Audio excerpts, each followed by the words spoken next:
Bonjour à toutes et à tous. Vous allez bien? Moi aussi. Ce matin, je vous invite à un voyage. C'est les vacances. Il y a ceux qui partent à la montagne, il y a ceux qui partent à la plage, il y a ceux qui partent dans le jardin, pas trop loin. Et puis il y a ceux qui font un voyage forcé. Ah. Quand on veut se débarrasser de vous, on dit allez, va chez mamie. Pas parce que tu gênes, mais parce que ça va mal aller pour toi. Et autour de l'histoire de Jacob, ce matin, j'aimerais vous inviter à voyager. Mais l'histoire de Jacob est compliquée. Ça a été très compliqué pour moi de synthétiser tout ça en 30-40 minutes pour vous ce matin. Et plusieurs fois, j'ai essayé de recommencer, déchirer les pages et j'ai dit, c'est pas le message. Parce qu'il nous arrive d'être en conflit avec Dieu, n'est-ce pas? Non? On n'est pas toujours d'accord avec ses plans. Il prend trop de temps. Et surtout quand il garde le silence et on prie, on jeûne et puis rien venir. Et puis on avait misé sur un tel et puis c'est l'autre qui réussit. Il y a quelque chose chez Dieu qui ne va pas. C'est ce qu'on dit. Est-ce que Dieu fait des erreurs? Je ne pense pas. Mais il y a des voyages qui se font très bien et puis il y a d'autres qui a beaucoup de zones de turbulence. Et dans la vie de Jacob, il y a des zones de turbulence. Et dans notre vie aussi. N'est-ce pas? Quand on pense que c'est calme plat, j'ai voyagé une fois avec un ancien Marines et l'avion a fait un trou et il m'a dit « Raymond, j'aime pas ça ». J'ai dit « Mais tu étais marine ». Donc tu es habitué au trou. Mais on n'aime pas ça. Il y a des gens qui préfèrent le bateau ou le plancher des vaches, comme on dit. Mais l'histoire de Jacob, dans ses déboires, dans ses conflits, c'est un long voyage aller-retour de Canaan à Paddan Aram et elle nous servira de piste de décollage. Vous savez, dans la vie de tous les jours, il y a des hauts et puis des bas. On appelle ça des montagnes russes. Est-ce que Jésus a dit que la vie était un long fleuve tranquille? Je ne pense pas. Lisons Genèse chapitre 25. Et vous savez, l'histoire de Jacob occupe 10 chapitres seulement dans le livre de la Genèse. 10 à 12 chapitres. Genèse chapitre 25. On va essayer de les survoler. Et nous allons tirer des leçons. Dans un premier temps, faire ressortir une susceptibilité chez nous qu'on retrouve dans ce texte. Et dans un deuxième temps, on va voir deux petits défauts qui sont communs aussi à nous tous, qu'on a tendance à oublier. Mais il y a tellement de leçons à tirer dans la vie de Jacob, dans la vie de Rebecca, dans la vie d'Ésaü. Parce que c'est un ensemble. Je lis dans la version La Colombe, verset 19, chapitre 25 de Genèse. Voici la postérité d'Isaac, fils d'Abraham. Abraham engendra Isaac. Isaac était âgé de 40 ans quand il prit pour femme Rebecca, fils de Bethuel, l'araméen de Paddan Aram, et sœur de Laban. Retenez les prénoms. Isaac supplia l'Éternel en faveur de sa femme, car elle était stérile. Et l'Éternel entendit sa supplication. Sa femme Rebecca devint enceinte et les enfants se heurtaient dans son sein et elle dit « Mais qu'est-ce qui m'arrive ?» Elle alla consulter l'Éternel et l'Éternel lui dit « 2 nations sont dans ton ventre, 2 peuples se sépareront au sortir de tes entrailles. Un de ces peuples sera plus fort que l'autre et le plus grand sera assujetti au plus petit. » Au terme de la grossesse, on vit que des jumeaux se trouvaient dans son sein. Le premier sortit entièrement roux, comme un manteau de poil, et on lui donna le nom d'Ésaü. Après cela sortit son frère, dont la main tenait le talon d'Ésaü, et on lui donna le nom de Jacob. C'est son nom. Isaac était âgé de 60 ans lorsqu'il naquit. Observez ici que contrairement à la naissance de Jésus ou de Jean-Baptiste, ce n'est pas l'ange ou quelqu'un d'autre qui dit, voilà, il faut l'appeler ainsi. Ce sont les parents. Donc quand vous décidez d'appeler un enfant Sarah, vous savez ce que Sarah veut dire. Princesse, c'est ça. Othniel, tu sais. Allô? Non, il a oublié. Mais on ne rappelle pas Abraham, on ne rappelle pas non plus Jacob, on ne rappelle pas Jézabel, on ne rappelle pas non plus Judas. On réfléchit quand même, n'est-ce pas? Allô? Verset 27. Ces garçons grandirent, Ésaü devint un habile chasseur, un homme de la campagne. Mais Jacob fut un homme tranquille qui restait volontiers sous les tentes. Isaac aimait Ésaü parce qu'il avait du goût pour le gibier, et Rebecca aimait Jacob. Retenez cette phrase parce qu'elle a tout son sens. D'accord? Un jour que Jacob faisait cuire un potage, Ésaü revint de la campagne, accablé de fatigue. Ésaü dit à Jacob, laisse-moi, je te prie, manger de ce roux ou de ce plat de lentilles, comme vous avez peut-être dans votre version. Car je suis fatigué, je crève la faim. Je n'ai pas écrit ça, mais c'est ça. C'est pour cela qu'on a donné à Ésaü le nom d'Édom. Jacob dit, vends-moi aujourd'hui ton droit d'aînesse. Business is business. Ésaü répondit, me voici sur le point de mourir. Sous-entendu, de faim, de fatigue, parce qu'il était jeune. À quoi me sert ce droit d'aînesse? Retenez ceci aussi.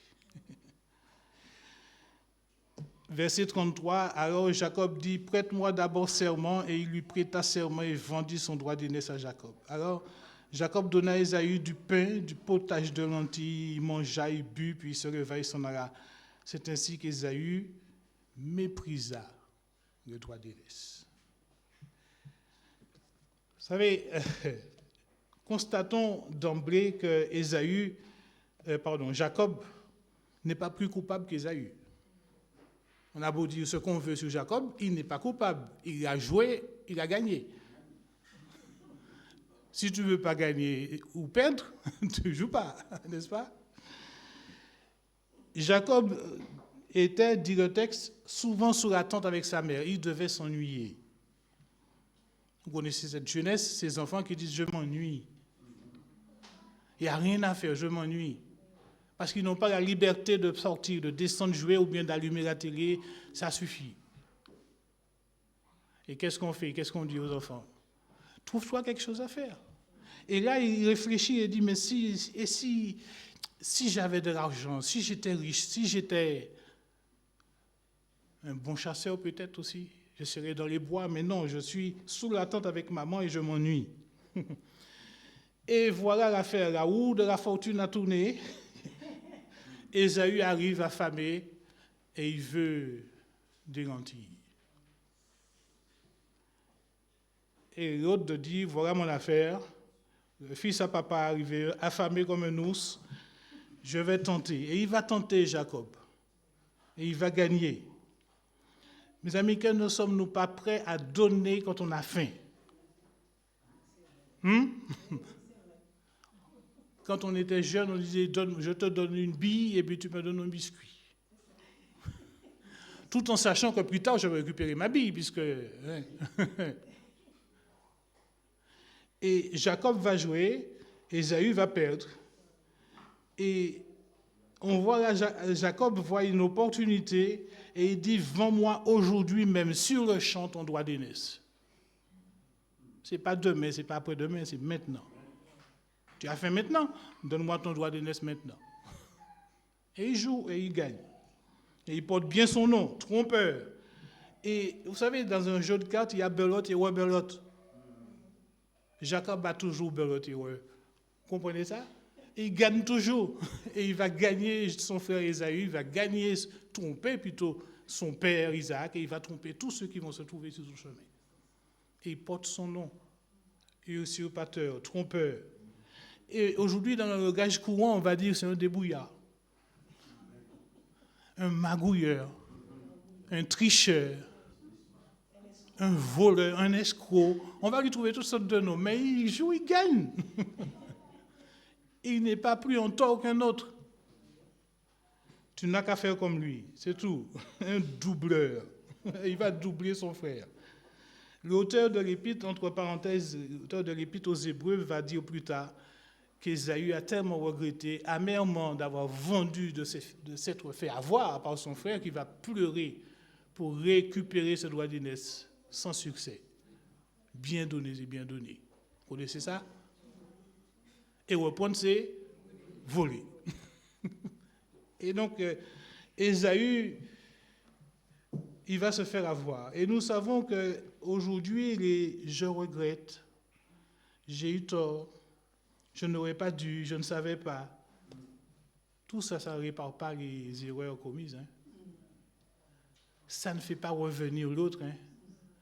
Ça ne pense pas les blessures non plus, parce que c'est dit, c'est fait. Et ça fait mal, ou ça a fait mal, ça fait toujours mal des années après. Mais j'ai une belle-sœur qui dit justement les conséquences corrigent mieux que les conseils. Les conséquences corrigent mieux que les conseils. Et Ésaü prendra conscience un peu tard de son geste. Le chapitre 27, que je vous invite à lire chez vous en dessert. Il est assez long, on ne va pas le lire. Le chapitre 27 parle d'une autre affaire, plus douloureuse encore. Ce qui va entraîner la colère d'Ésaü et favoriser la fuite ou le départ précipité, si on veut, de Jacob. C'est un peu la goutte d'eau qui a fait déborder le vase. Jacob, là non plus, n'est pas plus coupable que Rebecca. Là, c'était Jacob, là c'est Rebecca. Et quand vous lisez l'histoire, une histoire de chevreaux et puis de pigeons ou d'oiseaux, nous constatons que Jacob a été un petit peu manipulé, mais il n'a pas tort non plus dans l'affaire. Suivez-moi bien. Sa maman a usé de ruse, mais lui, il aurait pu dire non, je te désobéis, maman. Il a essayé, mais bon, tout le compte fait, il a dit, il n'a pas tort. Il a volé une deuxième bénédiction à son frère. Business is business. Et lui, il a compris que celui qui en a, il voudra encore et encore et encore. Et c'est ça son rôle. Et vous allez tomber sur des gens comme ça dans la vie. Rebecca est coupable parce qu'elle trompe son mari. Le vieux, il ne voit plus très bien. Et Jacob dit, le daron, là, il ne voit plus très bien. Le vioc, comment on l'appelle, le vieux. Donc, ils vont presque s'associer pour lui donner à manger ce qu'il pense manger, ce qu'il pense savoir commander. Vous connaissez l'histoire, mais je suis en train de... Et les facultés visuelles, quand on vieillit, c'est quelque chose. Hein. Vous aurez préféré être aveugle ou sourd? Ni l'un ni l'autre. Mais en tout cas, le texte dit qu'il commençait à devenir vieux et qu'il avait du mal à voir. Si je porte des lunettes, c'est parce que depuis jeune, je ne vois presque plus. Ça commence très tôt pour certains. Mais le temps passant, Rebecca a vu l'occasion de donner un coup de main à Dieu. C'est pourquoi j'ai dit nous sommes impatients et nous sommes en conflit avec le Seigneur parce que les promesses de Dieu tardent à venir. Dieu lui avait dit 2 nations sortiront de ton sein et l'un sera assujetti à l'autre. Mais Seigneur, quand est-ce que ça va durer? Quand est-ce que ça va commencer? Et là, il dit voilà l'occasion. Peut-être pour ouvrir, entrebâiller la porte à Dieu, puisqu'il ne voit pas que la porte est ouverte, c'est l'occasion de propulser mon fils. N'oubliez pas, c'était son fils préféré. Vous avez des enfants préférés? Les parents disent toujours non. Mais ce sont les enfants qui trinquent. Et bien longtemps après, même mariés, même convertis, se rappellent que j'ai pris des coups pour un tel. Hein? Parce que c'était le préféré ou la préférée de maman et de papa. Ça arrive, hein? C'est la nature. Mais Rebecca aimait Jacob et elle a tout fait pour le propulser en haut du podium. Souvenez-vous d'Abraham. Dieu lui fait une promesse, il trouve que c'est lent et Sarah lui dit, écoute, va vers un tel. Souvenez-vous de Marie à qui Dieu fait aussi une promesse, mère de Jésus. Et elle ne comprend pas à 32 ans, 33 ans, qu'est-ce qu'il fait. Et aux noces de Cana, elle essaie de donner un coup de main à Jésus, mais voilà, il manque du vin, fait quelque chose. Et Jésus de lui dire sèchement, écoute, reste à ta place. Femme, il n'y a rien entre toi et moi. Ah, le pouvoir des femmes. Allô? Quand elle veut donner un coup de main. Elle ne voit pas que c'est son mari qu'elle trompe, Rebecca. Et Jacob dit, tant pis pour le vieux, de toute façon, il va mourir. L'impatience. Vous êtes patient? Vous êtes patient? Ça dépend. Ça dépend. S'il y a quelqu'un qui a horreur d'attendre, c'est moi. Mais Dieu fait un travail chez moi depuis des années. Il a du mal, hein? Je peux vous le dire, parce que j'ai horreur d'attendre. Mais sur certaines situations, j'ai la patience qu'il faut. Vous voyez? Ça dépend. Et donc, l'impatience parfois nous pousse à douter de Dieu et à rater le coche. Douter, c'est pécher. C'est manquer de confiance à ce que Dieu nous dit. Et nous passons souvent à côté des bénédictions. Le péché, par définition, c'est rater le coche, passer à côté. Autre leçon, toujours en rapport avec Rebecca. Attention aux manigances. Qu'est-ce que le texte dit? Elle écoutait aux portes. Qui n'a jamais écouté aux portes? Non, je n'écoutais pas, mais j'ai entendu. Nous sommes comme des homards, là. Nous avons des antennes. On capte tout.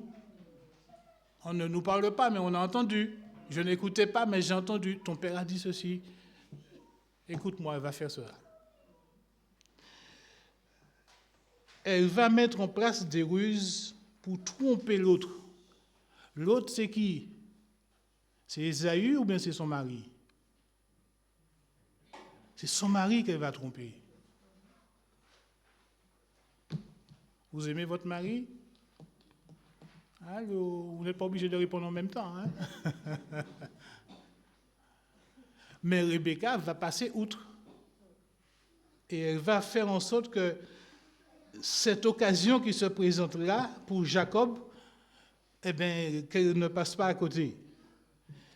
Les choix, les décisions prises par nos parents pour privilégier un enfant au détriment des autres, ça porte des conséquences. Ésaïe va souffrir, Jacob va souffrir, Rebecca va souffrir. On n'a pas le sentiment. Mais Rebecca va passer plus de 22 ans, elle va mourir, elle ne va jamais revoir son fils. Chagrin. Et le vieux, là, qu'on disait qu'il allait mourir, il n'avait pas tardé, il a vécu plus de 22 ans. Ah, il a la tête dure, hein? Que de vies brisées, que de blessures, que des conséquences graves dans la vie de nos enfants.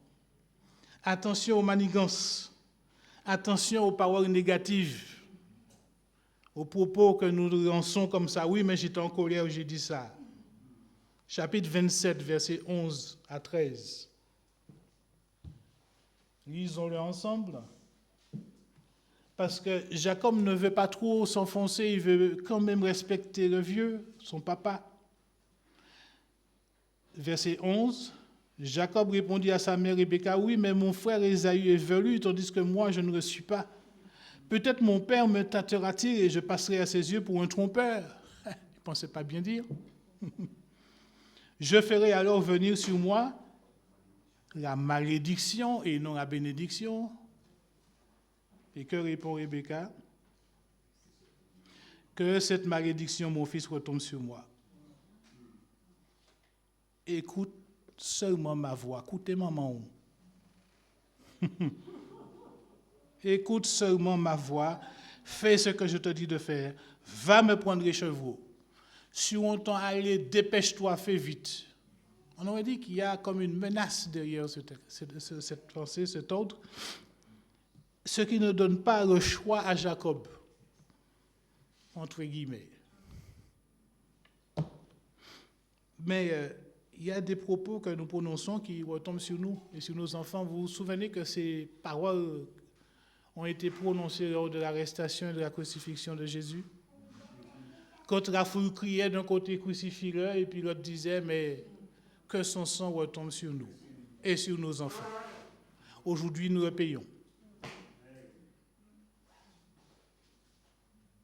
Attention aux manigances, attention aux paroles négatives, attention aux privilèges que nous accordons à une partie et pas à une autre, parce que ce sont les fruits de nos entrailles. Rebecca va jeter en pâture son fils et prononcer une parole grave, une parole qui, loin d'amener une bénédiction, va lui amener une malédiction plus tard. Sauf si Dieu intervient. Et Dieu va intervenir parce que c'est le plan de Dieu. On a du mal à croire, hein? Mais c'est avant tout le plan de Dieu. Allô? Ces paroles ont été d'une gravité dans la vie, peut-être. Quand on lit le texte comme ça, on n'a pas le sentiment que pourquoi Dieu permet ça? Dieu avait fait une promesse. Mais nous avons parfois le sentiment que Reste. La vie est considérée comme un jeu. À qui perd gagne. Si je ne prends pas l'engagement là, maintenant, au sacrifice de tout ce que j'ai là, je risque de tout perdre.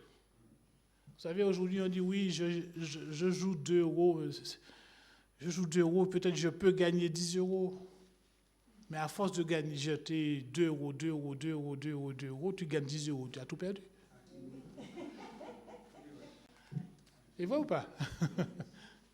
Et pourquoi je ne suis pas joueur? Demandez à ma femme, je lui dis chaque fois, même quand c'est gratuit, je perds. Donc je ne peux pas jouer. La fin ne justifie pas les moyens.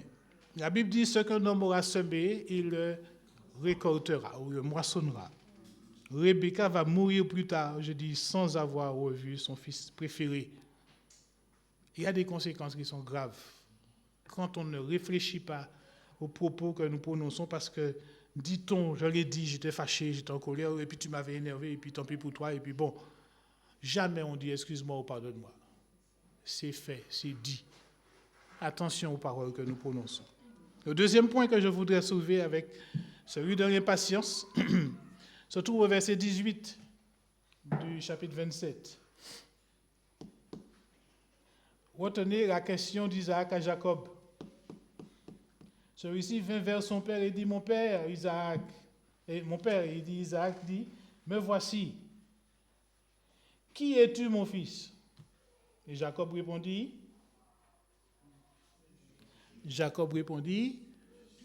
je suis Ésaü. Qui es-tu, Lisa? Tu n'es pas Viviane? Quand vous regardez une carotte, vous voyez pas un navet. Et souvent, nous essayons de jouer sur 2 tableaux. Vous comprenez? La question, c'est qui es-tu? Et souvent, à cette question, observez bien, les gens répondent à côté. Qui es-tu? Je suis prof de. Qui es-tu? Je suis plombier. Qui es-tu? Je suis médecin. Qui es-tu? Je suis. Mais jamais je suis qui je suis. Vous me suivez dans ce que je dis? Parce que la question sera posée autrement à Jacob. Quelqu'un a dit, le monde dans lequel nous vivons, la société dans laquelle nous vivons est un grand bal où chacun porte un masque. je ne suis pas toujours qui je suis. Et on est surpris, on est étonné après d'apprendre un tel qui a fait ça, un tel qui a dit ça. Qui es-tu vraiment? Et là, ça soulève un problème d'identité. Il y a comme un mal-être chez Jacob. Et il n'est pas le seul. Nous avons du mal à dire dans notre entourage, dans notre famille, nous sommes chrétiens, enfants de Dieu, nés de nouveau.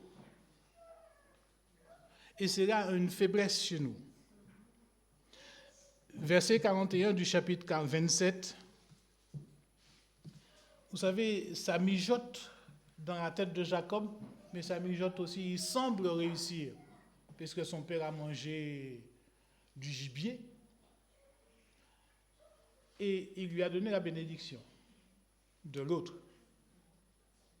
Mais quand Ésaü arrive, rentre de la chasse, vous connaissez l'histoire, il apprend que son frère a doublé. Ça fait un tour dans sa tête. Il avait déjà fait une première fois, il a fait une deuxième fois, mais jusqu'à quand? Et qu'est-ce qu'il fait? Il dit, je vais le tuer.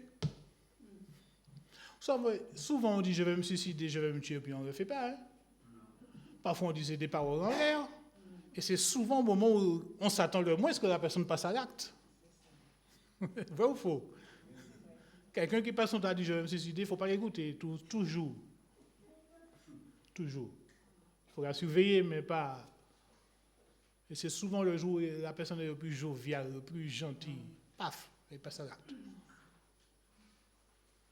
Mais Ésaü dit, celui-là, je vais lui mettre la tête au carré, je vais couper... Je vais faire un gibier avec lui. Et ça arrive aux oreilles de Rebecca, parce qu'ils ont des serviteurs. Et Rebecca dit, ça n'arrivera pas jusque-là. Tu iras chez tonton Laban, qui est à Padamaram. Et le voilà parti vol ouvert, sans aller-retour, sans retour plutôt. Quand ça va se calmer dans la tête de ton frère, tu vas essayer de revenir. Vous savez combien d'années ça a pris? Au moins 22 ans.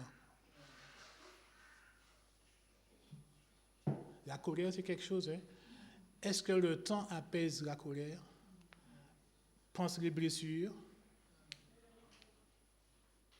Il n'y a que le sang de Christ. Il n'y a que Christ, quand il passe par là, il change ta vie.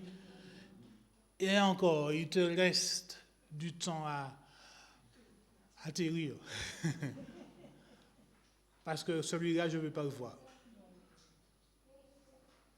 Parce qu'on oublie souvent, quand il y a pardon dans une situation, dans une offense, il peut y avoir réconciliation, mais pas toujours communion. Vous comprenez? Je te pardonne, reste dans ton coin, je reste dans mon coin. Mais la communion qu'il y avait avant à 200%, là, c'est fini. Et on dit, oui, mais il n'y a pas de pardon. Oui, il y a eu pardon. Tu as libéré, tu t'es libéré. Mais il n'y a plus de confidence comme avant. Et quand vous lisez l'histoire de Jacob et d'Ésaü, ils vont se retrouver plus tard. J'abrège, j'anticipe un petit peu. Il n'y a jamais eu de demande de pardon. Lisez bien le texte. Il n'y a jamais eu de demande de pardon. Et ils se sont retrouvés, ils ont fait la fête et ensemble, ils ont enterré le papa. Mais, j'anticipe peut-être sur un autre message. Bref.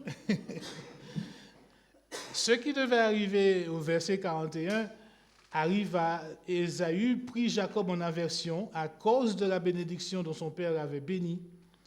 Et Ésaü disait en son cœur, les jours du deuil de mon père approchent, et je tuerai mon frère Jacob. Il y a des paroles qu'il faut condamner. Mais pour éviter ça, Rebecca dit, mon fils, taille. Va chez un tel. Nous avons quelques spécimens de femmes dans la Bible où c'est les femmes qui dirigent. Jézabel. Ça a commencé au jardin d'Éden. Allô? Vous allez me dire qu'il n'était pas obligé à Adam, mais il a écouté quand même. Quel mari n'écoute pas sa femme? Ah, on ne peut pas accuser X et puis ne pas accuser Y. Nous sommes tous coupables, tous enfermés dans la désobéissance et dans la rébellion. Et puis, nous observons que si Rebecca n'avait pas indirectement donné un coup de main à Dieu, que serait devenu Jacob? Sous la tente, la pauvre Bougui serait devenu chômeur professionnel. Hein? Oui, mais il n'a rien à faire.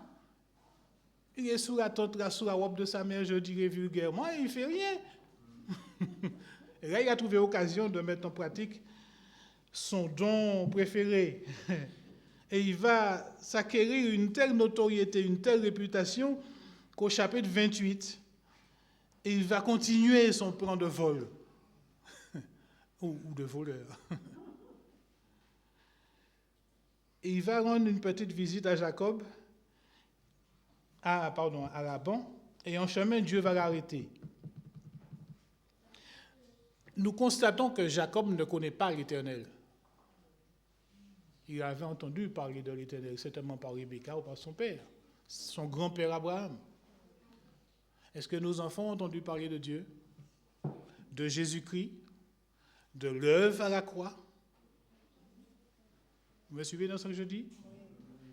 Ils peuvent venir au temple, ils peuvent nous voir chanter, nous entendre chanter, nous voir lire la Bible.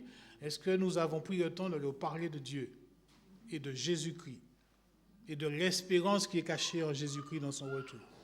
Ça fait une différence. Jacob avait entendu parler de l'Éternel, mais il n'avait pas rencontré l'Éternel. Et l'Éternel va décider de le rencontrer. Et même là, quand on lit le verset, au chapitre 28, verset 20, il va chercher à négocier avec l'Éternel. C'est un magouilleur. Il va chercher à lisez le texte chez vous. Il va chercher à négocier avec Dieu.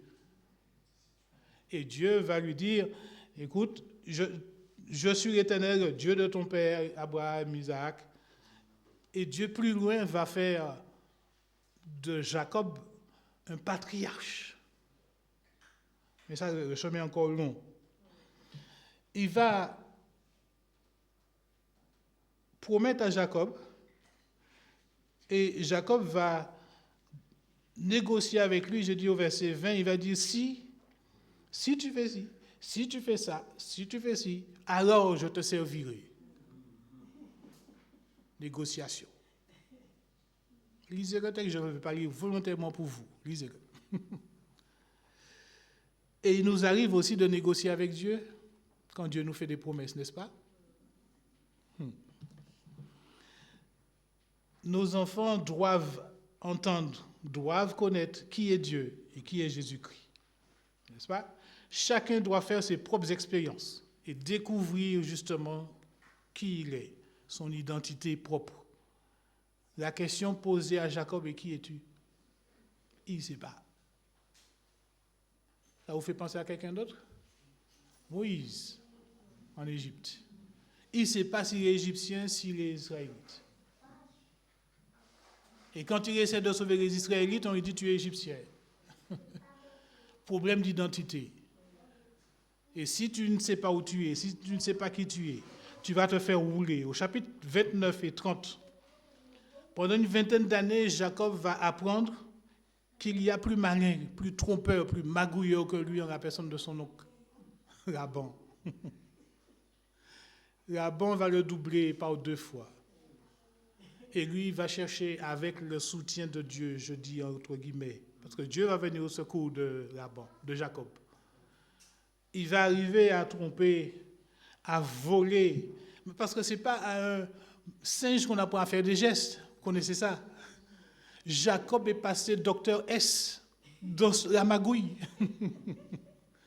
Et il va doubler son oncle. Et ses neveux vont dire, oui, mais Jacob, il a volé papa. Et en l'absence de papa, Jacob va profiter pour fuir encore. Mais là, c'est lui qui va payer le billet pour retour.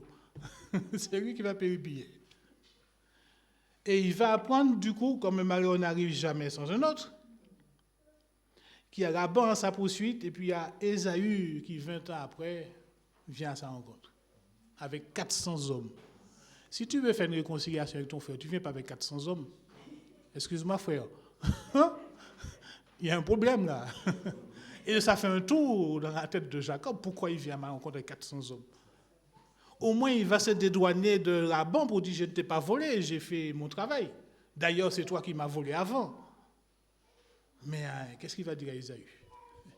Et donc, il va user encore de stratégies, coincé entre le marteau et l'éclume. Il va envoyer toute une délégation en avant pour essayer encore de doubler Ésaü. Vous connaissez l'histoire? Il va envoyer ses femmes avec ses enfants par tranche. Avec des cadeaux, bien sûr. Et Ésaü va dire, mais, tu veux appâter qui, là? J'ai tout ça. Mais ce qu'il veut, c'est faire descendre l'intensité de la colère d'Ésaü au fur et à mesure qu'il va s'approcher de lui. Donc si lui, il a élevé des moutons, il ne sait pas ce que Ésaü a fait. Il peut être un grand guerrier. Encore une leçon à tirer. Sommes-nous conscients des combats que Dieu mène pour nous, chers frères et sœurs? Parce que Laban qui poursuit Jacob dit, je vais le tuer, parce qu'il m'a volé. Et Dieu d'intervenir auprès de Laban pour dire, tu ne lui feras rien du tout, parce que tout ça vient de moi. Et quand Laban essaie de négocier, de discuter avec Jacob, il dit, tu as de la chance. Si ce n'était pas Dieu, le sang aurait coulé. Je t'aurais tué. Et Jacob, pour une fois, prend peur. Nous sommes et nous devons être reconnaissants pour tous les combats, toutes les luttes que Dieu mène pour nous dans les lieux élevés. Et tous les jours que Dieu fait, nous devons être reconnaissants. Et le louer. Ce ne sont pas les morts, comme dit le Psaume ce matin, 115, qui louent l'Éternel, ce sont les vivants. Et si nous sommes vivants ici ce matin, c'est bien parce que Dieu l'a voulu.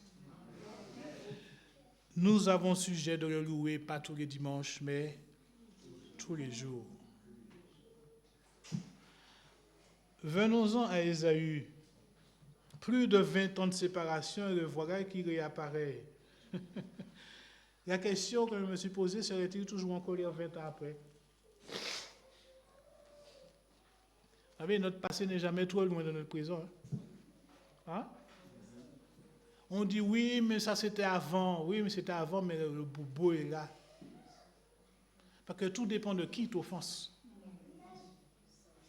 Et dans quel environnement. Et il y a blessures qui sont plus profondes que d'autres. Et qui ont donc plus de mal à cicatriser. Notre passé n'est jamais trop loin du présent et le temps n'efface pas les blessures. Sinon, il faut beaucoup de temps. Jacob va encore user de stratégie pour passer la pommade à son frère. Je regarde encore comment Jacob use de stratégie. Nous observons, il a bonne mémoire. Parce que sur ce chemin de retour, entre-temps, et Dieu le rencontre là, à nouveau. À l'aller, il fait une rencontre avec le Seigneur. Au retour, il fait une autre rencontre. D'accord? Chapitre 32, versets 10 à 14.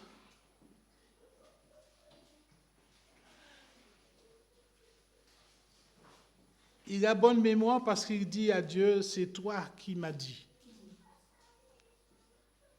Non seulement il a bonne conscience parce qu'il sait ce qu'il a fait 20 ans après à son frère, mais il a bonne mémoire parce qu'il dit, mais Seigneur, tu m'avais dit, lors de la première rencontre, tu m'aurais béni, tu m'aurais accordé. Je n'ai pas oublié, et il nous arrive parfois dans nos prières de le rappeler au Seigneur, n'est-ce pas? Seigneur, tu m'as dit, Seigneur, tu m'as promis, Seigneur, tu as. Ce que Dieu veut, c'est nous interpeller sur l'obéissance. Et nous avons un prédicateur là-dedans, même quand on est seul, parce qu'il dit Jacob resta seul. Et souvent, nous nous retrouvons seuls.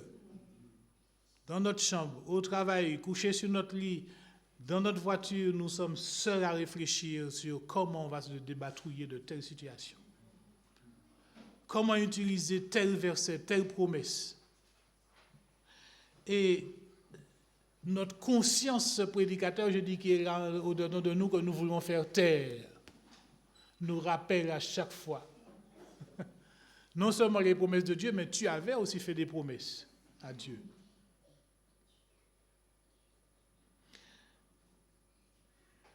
Chapitre 32, verset 25. Le moment est terrible pour Jacob. Et à vitesse grand V, les épisodes de sa vie, les occasions ratées, les blessures remontent à la surface. Et il nous arrive parfois de pleurer à chaudes larmes parce que c'est difficile. N'est-ce pas? La Bible nous dit qu'au verset 29, Jacob lutta avec un homme, et littéralement ce qui est dit ici, il lutta avec Dieu, il roula par terre dans la poussière toute la nuit avec cette personne-là. C'est rouler par terre, c'est une lutte. Et Jacob sortit vainqueur. Ne me demandez pas l'explication ce matin, je ne l'ai toujours pas. Je n'ai jamais compris que c'est ça la question, est-ce qu'on peut lutter avec Dieu et gagner Dieu? Allô? On ne peut jamais gagner Dieu. Ça va être échec et mat. La question est, autre question, Dieu peut-il lutter avec nous pour nous faire passer son message, le message qu'il veut nous faire passer? Oui. Souvenez-vous de Saul de Tarse. Il a malmené Saul. Il dit, tu fais tes affaires, mais t'inquiète. Il a volé aller, il vole retour. Et il va arrêter, stopper net Saul de Tarse. Et Dieu va nous stopper aussi à force de lutter avec lui. Parce qu'il veut nous amener jusqu'à l'usure avant de nous relever lui-même.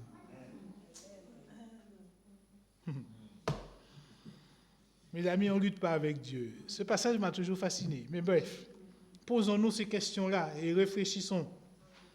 Quelqu'un a dit, celui qui veut battre Dieu aux échecs, il n'est pas né.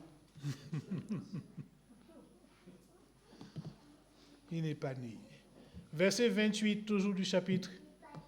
Remarquons la question posée à Jacob. Ce n'est plus qui es-tu, mais quel est ton nom? Lisez le texte. C'est Dieu qui lui pose la question. Et Dieu ne lui dit pas qui es-tu, mais quel est ton nom? Et à cette question, il est obligé de répondre Jacob. On peut mentir à l'homme, on ne peut pas mentir à Dieu. Tu es Jacob. Tu ne t'appelleras plus Jacob, mais Israël. Comme Dieu avait fait pour son ancêtre Abraham. Tu es Abraham, tu t'appelleras Abraham. Si quelqu'un est en Christ, il est une nouvelle créature. Dieu lui donne une nouvelle identité, un nouveau statut, un nouveau passeport. Tu es en Christ. Si quelqu'un est en Christ, il est vainqueur. Il n'est plus magouilleur, il n'est plus voleur, il n'est plus menteur. Tu as une nouvelle identité en Christ. Tu es quelqu'un de neuf. Et les gens autour de nous auront du mal à comprendre ça, mais les choses passées sont changées. Tout est neuf. Et Israël va recevoir, pas Israël, Jacob, une nouvelle identité. Ton nom sera Israël, ce qui veut dire prince, vainqueur. Parce que tu as lutté avec Dieu, tu as gagné. Dieu dit, la pluie ne descend pas du ciel pour remonter à lui sans avoir touché le sol. N'est-ce pas? C'est le plan de Dieu. Dieu donne une nouvelle identité parce que Dieu est fidèle. Et nous oublions que Dieu est fidèle. C'est son plan. Et il peut y avoir des atomes crochus, des manigances, tout ce que vous voulez dans notre cheminement ici-bas. Dieu va rester fidèle à son plan, à ses promesses. Et Dieu va montrer qu'il ne se repent ni de ses dons ni de ses appels. Quand il nous appelle, il nous confie des dons, il nous conduit, il nous accompagne, il marche devant nous. On peut faire la réticence si on veut. C'est comme un enfant mène à l'école, il traîne les pieds, mais tu iras quand même. Ah, quel est ton nom? Mon nom est Jacob. Un problème d'identité, une rencontre avec le Dieu de ses pères, une vie transformée et voilà un Jacob tout neuf. Est-ce qu'il va chercher à tromper les gens encore? Ah, il aura du mal, hein? Il aura du mal. Il ne va même pas comprendre comme pourquoi Ésaü va venir après lui et ils vont tomber dans les bras l'un de l'autre. Dieu est puissant, mes amis. Il est fidèle. Et là où on a peur de ce qui va se passer, Dieu a déjà arrangé, effacé le tableau. Le tableau est propre. Dieu en Christ est venu jusqu'à nous pour nous arracher de cette vie de mensonge, j'ai envie de dire, de cette vie de tromperie dans laquelle Satan nous avait enfermés. Et à Golgotha, Dieu nous offre désormais une vie meilleure, une vie de vérité, une vie d'intégrité, une vie de transparence. Christ a vaincu. Christ continue de vaincre. Aujourd'hui, les hommes font ce qu'ils veulent. Ils nous appâtent, ils nous séduisent, ils font tout ce qu'ils veulent pour nous attirer de nouveau. Mais Dieu règne. Dieu est vainqueur. Nous sommes en Christ plus que vainqueurs. Dieu règne, il ne se laisse pas devancer. Jacob est un homme de la même nature que nous. Regardez la vie de tous ceux qui ont entouré Jésus, Pierre, Jacques et compagnie. C'était des hommes de la même nature que nous. Donc tout reste possible. Dieu n'a pas fini avec nous, notre voyage n'est pas terminé. Il y aura encore des hauts et des bas dans notre voyage ici-bas. Mais c'est le plan de Dieu. Qu'est-ce qu'il veut? Nous amener jusqu'au bout, dans son royaume avec lui. Avec Dieu, nous chantons, nous ferons des exploits. Mais quand c'est Dieu qui s'occupe de notre voyage, nous devons nous souvenir que nous n'avons pas le droit d'être, je dis ça entre guillemets, impatients. Parce que ce que Dieu a dit, il a accompli. Nous n'avons pas le droit de douter de qui nous sommes. Je ne suis pas un tel, je suis en Christ, quelqu'un de nouveau. Et tu peux dire ce que tu veux, tu peux te moquer de moi, mais je suis prêt. Je suis chrétien. C'est vrai, c'est un mot galvaudé aujourd'hui, tout le monde est chrétien. Mais enfant de Dieu, disciple de Jésus-Christ. Et je ne dois pas oublier que Dieu, qui m'a appelé à son service, qui m'a appris à le suivre, est fidèle. Toute chose concourt au bien de ceux que Dieu a appelés d'avance pour que nous soyons semblables à son Fils. Allô? Toutes choses vont concourir au bien de ceux que Dieu a appelés d'avance. Est-ce que Jacob savait? Jacob ne savait pas ce que Dieu avait dit à Rebecca. Ésaü non plus. Nous le savons parce que nous sommes plus intelligents. Non, nous avons la Bible.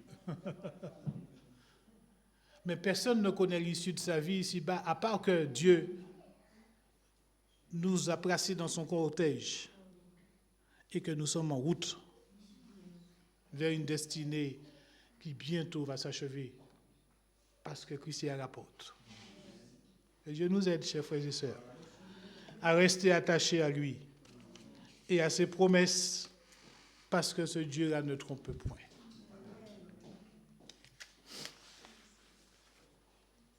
Recording stopped.